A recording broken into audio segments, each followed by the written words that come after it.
All right, so thank you everybody for coming to my presentation. I'm really happy that I have the opportunity to present this work from last year's SAS here to all of you. This work is joint work together with my colleagues Simon San, Helmut Seidel, Kalma Apinis, Julian Erhardt, and Rizal Bashtani. And what we're dealing with in this work are multi-threaded programs. So I have a little toy example of a multi-threaded program for you here. And one has some sort of main thread that starts, and we have mutexes. So this main thread maybe acquires some mutex B, then it sets some global G to 0. So by convention, G, H, I, and those things are globals, whereas X, Y, and Z are names for locals here. Then the next thing it does, it unlocks this mutex again, and then it also creates another thread, storing its thread ID into this variable Y here.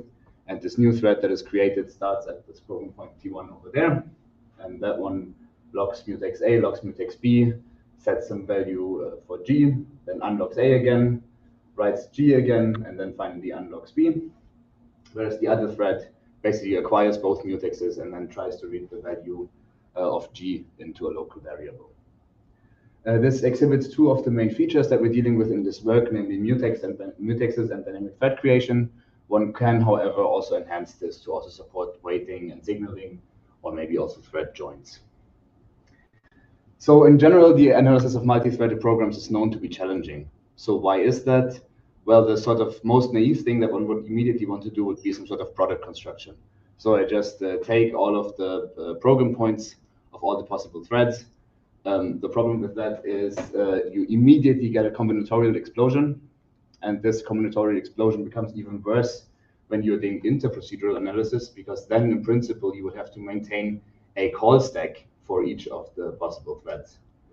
And then basically the straw that breaks the camel's back is it is very hard to deal with dynamic thread creation in this setting. So what one actually wants to do is one wants to have an analysis that is thread modular. And the dream here is that one has an analysis that basically analyzes each thread completely in isolation, and then would thus scale linearly with the number of threads that one has in the system, or maybe with the number of classes of threads. Now, the dream cannot quite be realized because these programs actually do, or these threads actually do interact with each other. So one needs some way of taking the effects that one thread has on the other into account. So the setting for the specific work, we are interested in the values that are actually read for globals. And we looked into literature, and there's two styles to do this, or two main styles to solve this sort of problem. One goes back to Rizal Bashtani, the other one goes back to Antoine Miné, who is actually a co-author of the paper that's following just after this. But for now, let's maybe take a look at this Bashtani style of analysis. And the idea there is that one accumulates all visible writes to some global G at a new dedicated unknown that one has introduced for this global. And then the other thing that one can do is, if I know that I currently am the only one who can modify some global, then I can sort of do local updates, and those nobody else needs to see. Now, of course, this hinges on the definition of what is visible. And here the idea to determine what is visible is that one computes a set of mutex that is held whenever a global is accessed. And this set of mutexes we call the protecting mutexes. And then the insight is, if I hold all of these protecting mutexes, then any write that I do cannot be observed by any other thread yet. So only once I give up the last of these protecting mutexes can other threads see what I've been doing. And then let's maybe take a look at an example program that we analyze in this Bashtani style of analysis. So the first step is that we need log sets at every program point. This is a fairly standard technique, so we're just going to magically make them appear here. And now what we do is we compute the set of log sets that is always held whenever G is accessed. So basically, we look at all of the places where G is accessed, then do an intersection of these log sets. And then what we find out here is that this protecting log set for the global G is this mutex B. So what this means, whenever I access G, I'm holding B. And then the next step is that I look at all of the last unlocks of protecting mutexes. And at these places, what I need to do is I need to publish the local value of G, because other threads can now observe this value. So what I would do here is I would publish this value that G may be 0. And then I have another place where I unlock the last protecting mutex. This is in this other thread over here. And here I publish the value that G may be 17. Now observe here that we have not published this intermediate value of 42, because this value is a value that is not visible to any other threads, because it's some sort of invariant, or it's a value that is only visible to this thread T1 itself, while it holds all the protecting mutexes, so no other thread can see this. Okay, and then finally we also want to know what this thread main reads here for X. And the thing that we do here is we simply consult the value that you have accumulated at the special unknown. And in this case, it would be the set that contains 0 and 17. So what we saw we were doing during this analysis, we were actually accumulating flow and context insensitive information for globals. And we were doing that while we were doing a potentially flow and context sensitive analysis for our locals. And there's a convenient way to express this, which is something that's called a side effecting constraint system. Now it's a side effecting constraint system, but it's a regular constraint system plus side effects, no surprise there. So the question is, what is a side effect? And the idea is that a side effect is a contribution to other constraint system unknowns that's triggered during the evaluation of a right-hand side for a given unknown. So let's maybe do an example here. So let's say we have an edge from U to V, and the action that happens at this edge is an unlock of B. And then we have here some sort of abstraction of our local state. And over there we have this new unknown G that we have introduced. And then what we do is we compute some new local state sigma prime. In this case, nothing interesting happens, it just happens to be the same. But while we are doing this, we are also causing the side effect that we publish this value 17 to this unknown G. Now, a little bit of notation. What does this look like in our notation? Well, we say the abstract edge effect of this unlock B would be that we compute somehow our new state sigma prime. And this is the second component of this final tuple down here. And then the first component of this tuple is a map of side effects. So basically, this is a map from unknowns to new contributions that we have to these unknowns. So as I said here, this is the contribution to this unknown B, and these are the side effects. And then the corresponding constraint would look somewhat like this. So for a solution, I would need all the side effects to be accounted for in the solution, and I would also need to have that result of applying this thing on U, the new contribution to V, is also accounted for. Okay, so this was one style of analysis. Now the other style of analysis, as I said, goes back to Antoine Miné and the series of papers that he has done. I think it's by now, maybe the first one was already 10 years ago or something. The idea there is that one propagates values from unlocks to locks, provided that some appropriate side conditions are met. Now for this work, we are looking at the non-relational value analysis without any thread IDs. This is just a caveat because there's follow-up papers then deal with relational analysis and other things. So let's take, in this very simple setting, the side condition that one has for propagating things is that there's no overlap between the locks held after an unlock and the locks held at the lock. So let's maybe see this here. So we propagate from unlocks to locks. So you have an unlock of A and a lock of A, and what we would propagate along this edge would conceptually be the possibility that this value G can be 42. And we have checked those two log sets for intersection, it's empty. So we actually propagate the value 42 to the local state of this main thread here and merge it by join with all of the things that it already knows about the possible values of G there. And then we can sort of do this for all of these unlock log pairs that occur in the program. It's quite a lot. So we get all of these, and we can go in and verify that the side condition is met for all of them. And then if we look at this here, we can see, so those are basically the ones that are most relevant, because we can see that here we propagate both this value that G is 42 and also this value that G is 17 to this main thread, which means that in this Miné style of analysis for this example program, we would actually have the set of values 0, 17, and 42 as the analysis result, which actually in this case is worse than this Vojtani style of analysis. That entire thing came as a huge surprise to us because we had initially thought that the approach that w.r.t proposed, which is quite simplistic, should be less powerful than the quite advanced thing proposed by Miné.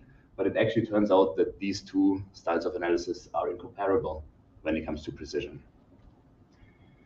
So then what are our contributions in the paper? Well, we have, for a comparison, we wanted to have a common framework where both styles of analysis are implemented and also formalized in. And we have found out that this framework of side-effecting constraint systems is very well suited for this. Then we also want to have a systematic approach to construct soundness proofs for these two different styles of analysis. And we do this with respect to a new local trace semantics that we give that quite closely matches the analysis. Then we have also found possibilities for improvement for either style of analysis and give some there. And we have also done a preliminary experimental evaluation. So let's maybe look at the concrete semantics that we use to justify our analysis here. We found out that we actually want a trace semantics because it is usually not enough to just talk about the collecting semantics of states. That becomes inconvenient to argue that these analyses are correct. Then the other thing is we wanted a concrete semantics that matched our analyses as closely as possible. So we wanted a concrete semantics that is also thread-modular, just like our analyses. And so we ended up with a thread-modular local trace semantics. So before we can talk about local traces, let's quickly recap what a global trace is. So we have a simplified program here again. And now a global trace might simply be some sequence of steps that the program is taking. So you'd have an edge that you're taking, and you'd label this with which thread does it. This is fairly straightforward. Observe here that all of the operations between the different threads are completely ordered. So I have in this global trace, I can say which of these operations happened first for all of them. So it's a total order. Yes. So the idea with a local trace is that we take the standpoint of just one thread. So we take this standpoint of one thread, this is what we call the ego thread, and we say that only those things that the ego thread can have knowledge of can appear in the local trace. Now, what does it mean to have knowledge of? Well, you, of course, know your own past. The other thing is, while I communicate with other threads, I might also learn about things that happened in its past. So in this case here, whenever I acquire a mutex from some other thread, I learn some information about its past. And this is then also incorporated into the local trace. So let's maybe take a look at an example local trace once again. So this is a local trace for this thread that starts at U1. And we see here that it has its own computational past. And then it also has the information that it has learned from the other thread by acquiring the mutex from it.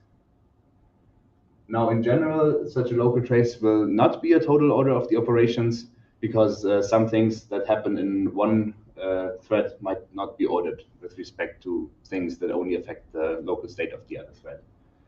And also here in this local trace, we have no way of knowing whether this thread that starts at U6 has actually executed this edge y equals 7 or not, because it is also not relevant to the main thread currently, because there's no way of knowing whether this has happened or not. Then we also formulate our local trace semantics in a side-effecting way. And it's actually quite natural. And what one ends up with is unknowns u for a program point u, and unknowns a for each mutex a. And then the right-hand sides of this formulation look somewhat like this. So if I have a log a, what I do is I take a local trace that ends in the state just before the log a, and I try to combine it with one of the local traces that is stored at this unknown a. And the local trace that is stored at this unknown a would be all local traces that end in an unlock of this corresponding mutex a. So by the same token here, what I do if I do an unlock, well, I take my local trace, I prolong it at this unlock edge, and then I also do the side effect to this unknown a, such that I have all of the local trace ending with an unlock a there. Okay, so I just said we combine those. Here we combine two local traces, so this is easier than done because not all local traces can actually be combined. So let's take a look at the situation that we have here. So we have at this unknown u, we have computed one local trace that basically consists just of this create edge. And at this unknown a, here we have accumulated two different local traces. And we're currently trying to evaluate the right-hand side for this log operation here. And now what we can do is we can take those two local traces and we can try to combine them. And in this case, this actually works out. So we can combine them and end up with a new local trace that now additionally records the fact that this first thread here has acquired this mutex A after the second thread has done its unlock. This is the case where it works. However, there are also other cases where it doesn't. So if we consider, for example, this thing here, then we once again have the local trace of the main thread just as before. And then we have a local trace that ends in an unlock A. However, those two here cannot be combined because in this case, in the second local trace, the main thread has proceeded further than it already is. So by incorporating this local trace, it would learn something about its own past, which would sort of create some sort of circle. So this is why those two local traces here are incompatible. And the final contribution to V that we end up with is actually just this local trace here. All right. Another thing that was quite interesting was that we discovered there's a quite close connection also with this Miné style of analysis when one tries to formulate that in a side-effecting manner. And namely, what happens there is instead of having unknowns u for program point u, one gets unknowns u and s for program point u and log set s. And instead of just having unknowns a for a mutex a, one ends up with unknowns gas for a mutex a, global g, and the log set s that was held after the unlock. All right, so with this, we then went in and identified some possibilities for improvement to both styles of analysis. Namely, the Miné style analysis suffers from a weakness where sometimes it is eagerly reading in information associated with a log, even though the same log is reacquired later. And maybe at a later point, there may be more background mutexes available. So at this later point, I would incorporate less imprecision. However, by this eager reading, the deed is already done because I have merged it into the local state. So this is one of the deficiencies there. The w.r.t style has a quite obvious deficiency, namely this requiring one set of protecting mutexes for all accesses. So this is something that one very obviously wanted to lift for this w.r.t style of analysis. The general idea to then arrive at more precise analysis that fix this problem is that one wants to track additional information about the local trace for one in the local state, and on the other hand, also for the globals, and then introduce basically split or dedicated or more dedicated unknowns for the globals. For the globals, the ingredients for more precise analysis are, for example, having unknowns G, A, S, W, where G again is the global, A is the mutex, S is the log set that is held at the unlock A, and W was the log set that was actually held when G was written. By the same token, ingredients for a more precise analysis of the local state are tracking some additional information for each global. Namely, one can track the set WG of log sets that was held when was last writing to G. One can track the set PG of log sets that was held since last writing to G. And also in the local state, it makes sense to track some more information per mutex, namely the set LA of log sets that was held when the mutex A was last acquired, and the set VA of globals that must have been written locally since last acquiring A. And what one can then do with these additional ingredients is one can build more precise analyses. So the original Miné style analysis, we improved to something that we call the log-centered analysis that uses this L and V data structures that I've just presented. For the protection-based analysis, which is the w.r.t style, we propose a right-centered analysis that uses these W and P data structures that we have just proposed.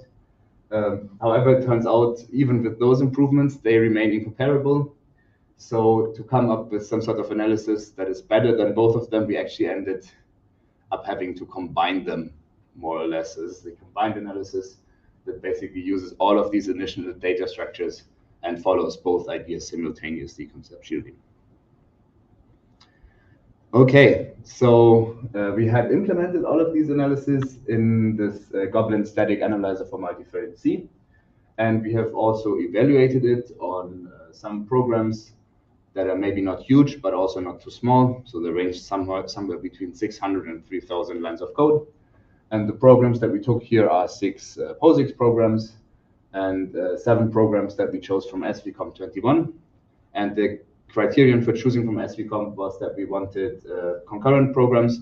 Most of them are not. And the other criterion was we wanted programs that are not too small, because a lot of them are toy examples with less than 100 lines of code. All right, so then let's look at the evaluation of the runtime. Here one finds pretty much what one expects to find, namely that the runtime increases as these analyses get more and more involved. So one can see here that this protection-based, very simple w.r.t style analysis is usually quite quick, and the more things I add on top of it, the slower the entire thing becomes. Now, the other thing is, what about the precision? And there we had the quite interesting insight that sophistication actually does not pay, at least not for those benchmarks. So what we found here is all analyses performed identical for 11 out of 13 benchmarks. And for the remaining 2 benchmarks, the difference was also not too huge. So there we found that Miné's original analysis was less precise at 6%, respectively 16% of global reads, and all of the other analyses still remained equally precise. So the takeaway seems to be that for the benchmarks that we have seen here, this protection-based analysis is sufficiently precise at a very short analysis time. However, we believe that maybe there are programs that use more intricate communication techniques where all of these more involved analyses might actually start to pay off. So the future work has now sort of turned into ongoing work. Namely, we find this local trace semantics to be quite interesting, and we are investigating further analyses that one can actually base on this local trace semantic. In particular, we are extending this work to relational analyses, because the thing that I've presented was purely non-relational. We are also interested in handling signaling and weight, as that is proposed in pthread, to see if one can get additional performance gains, or not performance gains, precision gains there. And we are currently also working on taking thread IDs into account for the analyses. And with that, I'd like to thank you for your attention, and I'm looking forward to any questions. Thank you.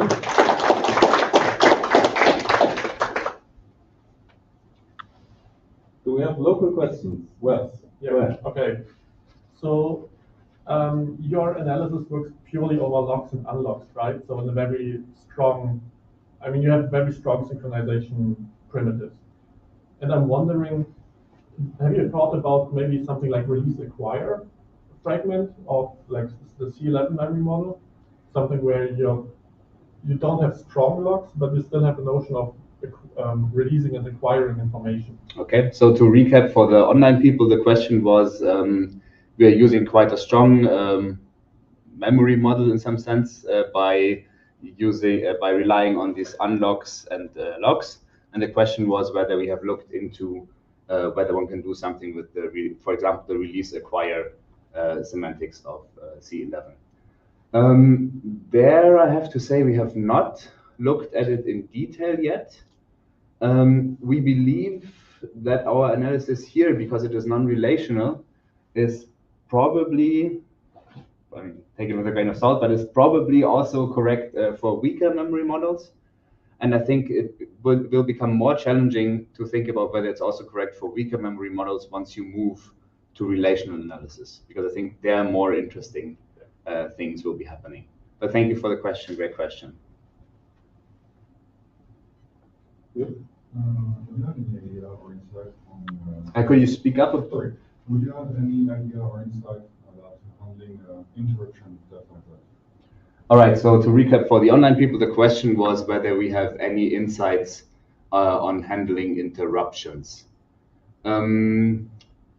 By interruptions, do you mean interruptions in the operating system sense? Yeah, some stuff like that, like hardware interruptions when you have to execute a code each time and the signal appears on the processor, stuff like that, you know, that are preemptive code. Yeah, okay. So the answer to my question was yes, preemptive code. And the thing there is we do not have specific handling for it implemented. However, I think what one could conceptually do is probably that one creates a specific thread or models all of these interrupts as some thread that one creates in the beginning in the analyses that then has some very strong lock that basically excludes that anything else is executing in parallel. And then I think with this one should be able to soundly handle this. Whether one can also come up with techniques that handle this more precisely, I would have to think about in detail. Does this address your question? I think so. Only if there is the other one, but how do you handle the fact that the instruction can actually modify the global state? How do you synchronize all the threads with the fact that an encryption can modify the state anyway in time? So the idea would be that you basically create a thread that can basically run at any point. So it just is completely in parallel to all of the other code that's going on. And then I think you should be, and then you do the same scheme that we also did here. And then I think you should be able to account for these modifications of the globals.